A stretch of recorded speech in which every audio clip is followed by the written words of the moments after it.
और ये सीट है बनमनखी की सीट। ये पूर्णिया में है और फिलहाल यहाँ बीजेपी का कब्जा है। लेकिन पूर्णिया की इस सीट की खासियत क्या रही है, इस सीट का मिजाज क्या रहा है? रंजन जी, बनमनखी को अगर आप स्कैन करते हैं तो स्कैनर में क्या नजर आता है, किस तरह नजर आती है बनमनखी और इसका मिजाज? या अगर पिछले कुछ चुनावों से इनफैक्ट अगर 2000 से देखें तो यहाँ पर सिर्फ कमल का फूल कमल का फूल कमल का फूल ही दिखता है। तो बीजेपी का जो है मजबूत दुर्ग है, किला है, गढ़ है, जो कह लीजिए, वो बनमनखी की सीट दिखती है। बनमनखी एससी आरक्षित सीट है, अनुसूचित जाति आरक्षित सीट है और यहाँ पर जो पहला चुनाव हुआ था वो 1962 में हुआ था। अगर बनमनखी के चुनावी इतिहास को देखें तो इसे हम दो कालखंड में बांटकर देख सकते हैं। जो पहला कालखंड है वो 1962 से 1985 के बीच का है, जब कांग्रेस का पूरी तरह से दबदबा था। जो 7 चुनाव उसमें हुए, उसमें 6 चुनाव कांग्रेस पार्टी ने जीते और एक बार सिर्फ 1977 में जनता लहर में यह सीट जनता पार्टी को गई। इसके बाद अगर आप 1990 से देखें और जो 2020 तक जितने भी चुनाव हुए हैं, 8 चुनाव हुए हैं, वहां पर आपको बीजेपी ही दिखती है, क्योंकि इन 8 चुनावों में 7 बार बीजेपी इस सीट को निकालने में कामयाब हुई है। सिर्फ 1995 में जनता दल जो है इस सीट को जीतने में सफल हुआ था। 2000 से मतलब आप देखें तो यहां सिर्फ बीजेपी ही दिख रहा है और बीजेपी जो है यहां पर 2000 से लगातार जीत रहा है। पिछले 25 साल से बीजेपी का यहां पर राज है। और इसके अलावा अगर आप देखें तो जो बीजेपी के अभी विधायक हैं यहां से कृष्ण कुमार ऋषि, वो जो है अब तक 5 चुनाव जीत चुके हैं लगातार और वो इस बार जीत का छक्का लगाना चाहते हैं। तो क्या वो अपने इरादे में कामयाब होंगे? महागठबंधन अपनी रणनीति बदलेगा? ये भी एक महत्वपूर्ण बात है कि महागठबंधन अगर रेगुलर हार रहा है तो कुछ तो वजह होगी। तो इसके लिए क्या वो अपनी रणनीति बदलता है? देखिए, बनमनखी में जो पहला चुनाव हुआ था 1962 में हुआ था और भोला पासवान शास्त्री जो हैं वो यहां से विधायक बने थे और इस विधानसभा का प्रतिनिधित्व भोला पासवान शास्त्री करते हैं, जो बिहार के पूर्व मुख्यमंत्री हैं। और अगर आप देखें तो अनुसूचित जाति से आने वाले बिहार के वो पहले मुख्यमंत्री हैं। पहले दलित मुख्यमंत्री की अगर हम बात करें तो भोला पासवान शास्त्री हैं। उन्होंने बनमनखी विधानसभा का प्रतिनिधित्व 1962 में किया और इस विधानसभा क्षेत्र के पहले विधायक बने। ये इस विधानसभा क्षेत्र के लिए भी गौरव की बात है। बिल्कुल उनका जीवन ईमानदारी पूर्वक बीता और बहुत ही सिद्धांतों के साथ उन्होंने राजनीति की। 3 बार वो मुख्यमंत्री बने, लेकिन आज भी अगर आप देखें तो उनका परिवार जो है वो साधारण जिंदगी ही जीता हुआ आपको दिखेगा। 3 बार जो वो मुख्यमंत्री बने, 1968 में एक बार 100 दिन के लिए, एक बार फिर जून में 1969 से जुलाई 1969 तक 13 दिन के लिए और तीसरी बार 7 महीने के लिए 1971 से जनवरी 1972 तक जो है वो बने थे। और 1973 में जो भोला पासवान शास्त्री हैं वो इंदिरा गांधी की सरकार में कैबिनेट मिनिस्टर भी बने थे। तो ये हो गई इस विधानसभा की बात। कुल 15 चुनाव बनमनखी में हुए हैं 1962 में पहला चुनाव होने के बाद, जिसमें बीजेपी ने सर्वाधिक बार यहां से सफलता अर्जित की है। 7 बार यह सीट बीजेपी ने जीती है। तो कांग्रेस को 6 अवसरों पर कामयाबी मिली है। जनता दल और जनता पार्टी एक-एक अवसरों पर चुनाव जीतने में सफल रहा है। अगर हम व्यक्तिगत बात करें कि किसने सबसे ज्यादा बार बनमनखी की सीट जीती है तो कृष्ण कुमार ऋषिदेव 5 बार जो है वो यहां से चुनाव जीतने में सफल हुए हैं। तो रसिक लाल ऋषिदेव जो है वो 3 बार यहां पर चुनाव जीते हैं। अब अगर हम यहां के आखिरी 3 चुनाव की बात करें 2010 से, तो यहां पर भी आपको वो तीनों बार बीजेपी ही दिखेगा। पहली बार कृष्ण कुमार ऋषिदेव जो कि 2005 में दोनों चुनाव जीत चुके थे, उनके सामने आरजेडी से धर्मलाल ऋषि थे, निर्दलीय श्यामदेव श्यामदेव पासवान थे। कांग्रेस ने शालिग्राम ऋषिदेव को चुनावी मैदान में उतारा था और जेएमएम से भी प्रत्याशी था, तो जेएमएम भी यहां से चुनाव लड़ रहा था। तो यहां पर कृष्ण कुमार जो ऋषि हैं उनको 44,890 मतलब कि 53.71% वोट जो है आए, और जब आप 50% का आंकड़ा क्रॉस कर लेते हैं तो जीत आपकी सुनिश्चित हो जाती है। यही हुआ 44,890 वोटों से यहां पर कृष्ण कुमार ऋषि जीतते हैं। दूसरे स्थान पर आरजेडी और निर्दलीय श्यामदेव पासवान तीसरे, कांग्रेस यहां पांचवें स्थान पर चौथे स्थान पर चली गई थी और जेएमएम 8वां स्थान मिला था। 1997 वोट झारखंड मुक्ति मोर्चा को मिले थे। फिर 2015 में हम आते हैं, उस समय जेडीयू जो है एनडीए से निकलकर आरजेडी वाले महागठबंधन में चला गया था, कांग्रेस भी वहां पर साथ में था। तो उस वक्त जो है उसका असर चुनाव पर पड़ा। फाइट जो एक तरफा होती है यहां पर, वो फाइट क्लोज हो गई और 59,053 वोट मतलब 35.82% वोट जो है वो कृष्ण कुमार ऋषि को आया। अब देखिए 2010 में 53.71% था और अब 35.82%। तो अगर आप देखें तो लगभग 18% वोट कम हुए, लेकिन सामने जो है सोना पासवान थे, संजीव कुमार पासवान आरजेडी से उम्मीदवार, उनको जो है 58,345 वोट आए।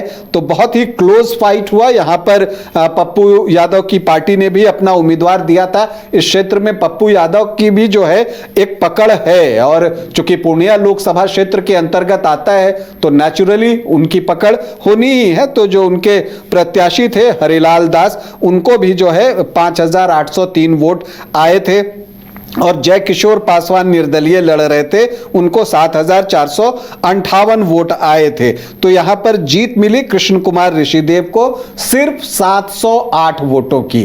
तो जब जेडीयू निकल गया था तो बीजेपी को एक परेशानी हुई, क्लोज फाइट हुई, और अगर जाप लोकतांत्रिक का कैंडिडेट नहीं होता तो हो सकता है कि परिणाम बदल भी सकता था। लेकिन फिर 2020 में चीजें बदल गई, जेडीयू वापस से एनडीए फोल्डर में आ गया था, तो तुरंत ही कृष्ण कुमार ऋषिदेव का मत प्रतिशत एक बार फिर 50% को क्रॉस कर जाता है, 51.7%। तो ये चुनावी समीकरण से बेहतर आप इसको चुनावी गणित कह सकती हैं, अंक गणित है ये। जेडीयू जैसे ही जुड़ता है पूरा का पूरा वोट जो है वो ट्रांसफर होता है बीजेपी की तरफ, और यहां पर 93,594 वोट कृष्ण कुमार ऋषि को आए। इस बार आरजेडी ने उपेंद्र शर्मा को उतारा था चुनावी मैदान में, उनको 65,851 वोट आए, 36.4%, और संजीव कुमार पासवान जाप लोकतांत्रिक के टिकट पर चुनाव लड़ रहे थे, मतलब सोना पासवान, उनको 2% वोट ही आए। तो यहां पर कृष्ण कुमार ऋषि जो हैं एक बार फिर से 27,743 वोट से जीतते हैं।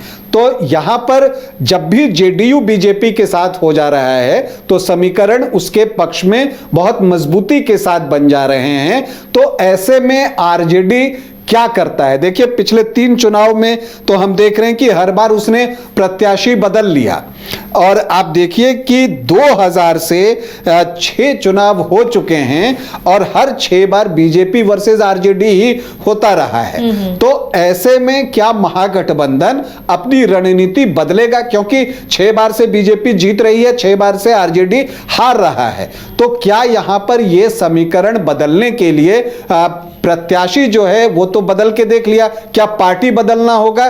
क्या यहां आरजेडी के बदले कांग्रेस चुनाव लड़े, या फिर किसी लेफ्ट की पार्टी को दिया जाए?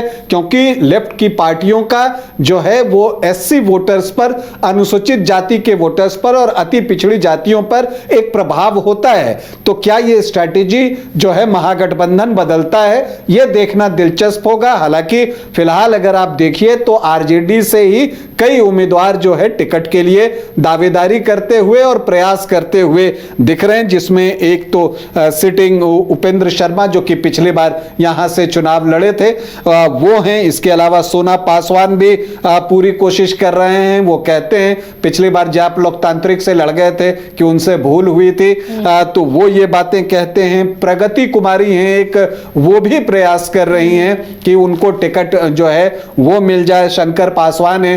तो बहुत सारे उम्मीदवार यहां आरजेडी से प्रयास करते हुए दिख रहे हैं। लेकिन यहां पर अगर महागठबंधन को यह सीट बीजेपी से लेनी है, क्योंकि बीजेपी और जेडीयू साथ में जब है तो बहुत मजबूत है, और अब तो उसमें एलजेपी आर और हम जीतन राम मांझी की पार्टी भी ऐड ऑन होती है, तो अब और भी मजबूत है। तो ऐसी परिस्थिति में यहां पर महागठबंधन को कोई नई रणनीति बनानी होगी, नहीं तो परिणाम बदलना आसान नहीं होगा। वैसे अगर यहां के जातीय समीकरण की हम बात करें तो एक अनुमान के अनुसार हम देखें तो MY ब्लॉक यहां पर मजबूत है, जबकि लेकिन यहां पर वैश्य, महादलित, अति पिछड़ी जातियां जो है वो इफेक्टिव हैं। यहां पर आप देखें तो जो SC वोटर्स हैं अनुसूचित जाति के, वो 18.97 मतलब 19%। जो ST वोटर्स भी यहां पर हैं वो 5.86%। तो इनकी संख्या भी अच्छी है। तो ये भी देखना है कि ये वोट किधर शिफ्ट होते हैं, और यही वजह है कि 2010 में भी मैंने देखा, 15 में भी JMM यहां से चुनाव लड़ा है, तो ये दिखता है। इसके अलावा मुस्लिम 12.3% हैं और यादव 18 से 20% हैं। तो ये आंकड़ा MY का 31 से 32% पहुंच जाता है। और आप जब वोट देखते हैं आरजेडी के तो 20 में आपको 36.5%, 15 में आपको 35.5% के आसपास। तो वही MY इक्वेशन के इर्द गिर्द ही रहता है, M+Y। और कुछ अगर आप अनुसूचित जाति के वोट लेते हैं, प्रत्याशी का अपना वोट होता है, क्योंकि आपने देखा कि जब सोना पासवान अकेले लड़े थे तो उनको 2% ही वोट आए थे। तो अगर आप जोड़ें तो वही 36-36.5% पहुंचता है। तो इसको तोड़ना होगा उनको। दूसरी तरफ अगर हम देखें तो जो राजपूत ब्राह्मण यहां पर हैं और सामान्य जाति के वोटर यहां पर उतनी अच्छी संख्या में नहीं है, कम है। 2 से 2.5% राजपूत, ब्राह्मण 4-5% हैं। तो सामान्य जाति से 7-8% जो हैं वो वोटर यहां पर हैं। लेकिन धानुक हैं 7 से 8%, वो यहां पर हैं। और अब देखना यह है कि आरजेडी ने अपना प्रदेश अध्यक्ष मंगनी लाल मंडल को बनाया है, क्या वो इंपैक्ट कुछ पड़ता है? क्योंकि मंगनी लाल मंडल को बनाया ही इसलिए गया है कि मिथिला में और जो सीमांचल का इलाका है वहां पर वो अपना कमाल दिखा सकें। तो क्या वो ऐसा कर पाएंगे? क्या उतना मास अपील है? ये सारी चीजें जो है उस पर बहुत कुछ निर्भर करेंगी। कोयरी कुर्मी जो हैं वो भी यहाँ पर 6 से 7% है। तो यहाँ पर अगर आप केकेडी देखें, कोयरी कुर्मी और धानुक का जो एक ब्लॉक है वो 13 से 15% के बीच है, और वैश्य 7.5 से 8.5% के आसपास हैं। तो आपको एक क्लियर कट दिखता है कि MY को अगर आप देखें 31 से 32%, तो जनरल प्लस कोयरी कुर्मी और धानुक इनको आप जोड़ लें तो दोनों जो है वो लगभग जो है वो बराबर जो है वो हो जाते हैं और वैश्य के साथ। तो यहां पर निर्णायक कौन होगा? SC ST और अन्य OBC और EBC। तो अगर ये हम देखें कि ये बहुत महत्वपूर्ण है कि जो अन्य अति पिछड़ी जातियां हैं, जो कि यहां पर मल्लाह भी 3% के आसपास हैं, तो ऐसा नहीं है कि बिल्कुल अंधेरा है महागठबंधन के लिए, रोशनी है। लेकिन क्या वहां तक पहुंच सकता है आरजेडी? क्या वो बनमनखी में लालटेन जला पाएगा? या चूंकि बीजेपी का ये मजबूत किला है, कृष्ण कुमार बीजेपी के वरिष्ठ नेता हैं, पूर्व में मंत्री रह चुके हैं, अभी भी संगठन स्तर पर इनके पास कई जिम्मेदारियां हैं, तो इनका व्यक्तित्व भी हो जाता है, पार्टी भी हो जाती है, और जेडीयू के आने से गठबंधन भी मजबूत हो जाता है। तो ये आसान नहीं होने जा रहा आरजेडी या कांग्रेस में से कोई भी उम्मीदवार देता है तो उसके लिए। तो बनमनखी में जो है अगर कुछ करना है तो बीजेपी की चुनौती का सामना करना है तो महागठबंधन को कुछ नई रणनीति के साथ सामने आना होगा, कुछ नया समीकरण बनाना होगा। तो ये बनमनखी का सीट रिकॉर्ड रहा है और किस तरह अब आने वाले चुनाव में दोनों गठबंधनों को किस स्तर पर मेहनत करनी है और कैसे समीकरण को साधना है, इस पर भी हमने चर्चा की। तो आज के लिए सिटी स्कैनर में फिलहाल इतना ही। अगले दिन फिर हाजिर होंगे, किसी और विधानसभा सीट को हम स्कैन करेंगे और उसके सारे समीकरण आपके सामने रखेंगे। फिलहाल इतना ही। आप देखते रहिए न्यूज़ 22 को।